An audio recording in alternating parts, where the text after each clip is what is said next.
Salut, je reçois beaucoup de messages pourquoi j'ai changé de Snap, pourquoi mon ancien Snap il est supprimé et tout et tout. Bah, je fais un petit story, c'est chelou, mais on va dire.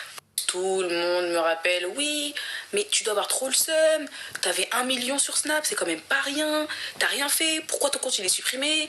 Je sais, j'ai rien fait, mais en fait, c'est à cause d'une seule personne, hein. Enfin, je crois, mais à cause d'une seule personne, il y a eu plein de dégâts dans ma vie. Carrément, mon compte Snap qui saute, bah, je trouve que c'est pas si grave parce que c'est des vues, ça arrive. Mais bref, on va revenir au sujet, je vais expliquer. Décembre, je sais plus si j'ai encore le screen. En gros, c'est une fille qui m'envoyait tout le temps, tout le temps des menaces, des messages de jalousie, des trucs des bizarres, des trucs genre toi, je vais prier pour que tu meurs. Mais il faut voir. Attendez, j'essaie de retrouver le screen.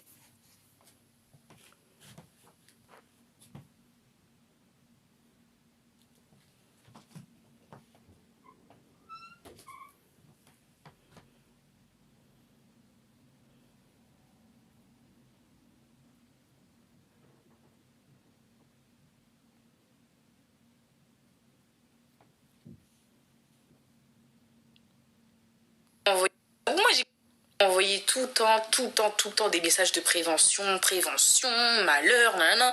Moi, j'ai dit, tu veux quoi, sale folle? Bref, j'ai grave pas ton temps et tout. Je faisais la maline. Moi, j'y croyais pas. Pour moi, elle peut rien faire à distance. Tu peux faire quoi? Tu sais pas où j'habite, tu sais pas. Enfin, je pensais. Mais je me disais, vas-y, elle va vers quoi? Je la connais même pas. Bref, c'est juste une jalouse.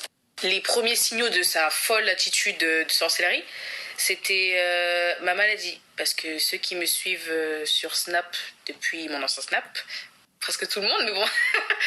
Bah, en fait, je suis malade. J'ai une maladie de Crohn, j'ai une sorte de rectocolite bizarre et j'ai de l'anémie. Bref, je savais pas que j'étais malade au début.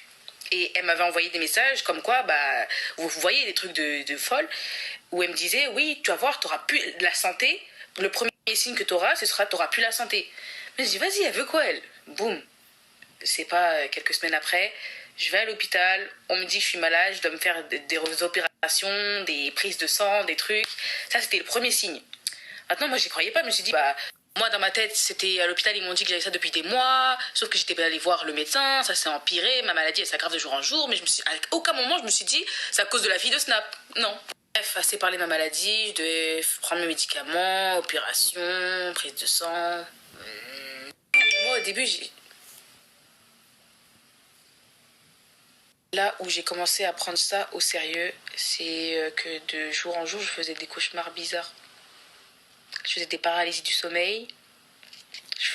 J'allais dehors, j'avais l'impression qu'on me regardait, mais pas que les gens ils te regardent, mais genre quand même quand il y avait personne autour de moi, comme s'il y a quelque chose qui me fixait. Je mens pas, hein, je sais pas comment vous expliquer ça, parce que vous n'étiez pas dans ma vie, vous n'étiez pas là, mais je le disais pas sur Snap non plus, parce que je me suis dit, il y a rien, mais c'était trop chelou d'avoir l'impression que tous les jours il y a quelqu'un qui te regarde. Quand tu dors, des paralysies de sommeil, ceux qui ont déjà fait, bah voilà, ceux qui n'ont pas fait, allez sur Google.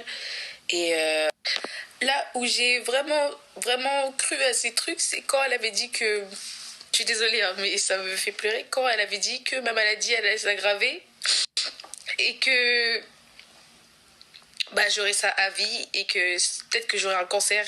Et j'ai commencé à la croire parce que quand j'étais à l'hôpital, ils m'ont dit qu'il y avait de fortes chances que j'ai ça.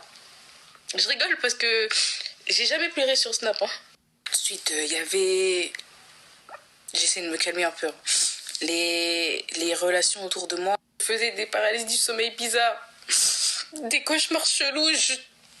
Les gens autour de moi, tout le monde me lâchait. Ma maladie qui commençait à s'aggraver encore. Quand elle m'envoyait des messages, tout ce qu'elle me disait, ça se précisait dans ma vie.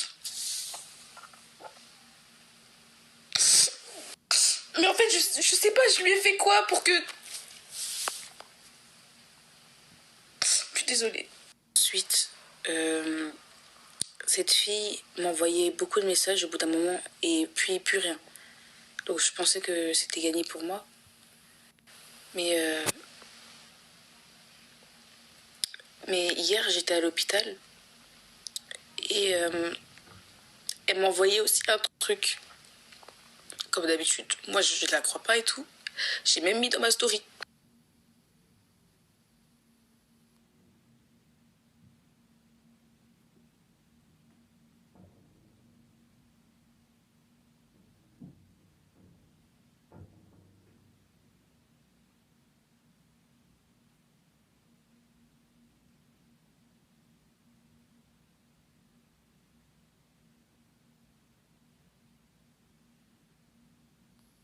Elle a dit que je perdrais toute ma popularité avant le 14 février, à la Saint-Valentin. Et aussi que j'aurais plus de mec et que j'attirerais personne.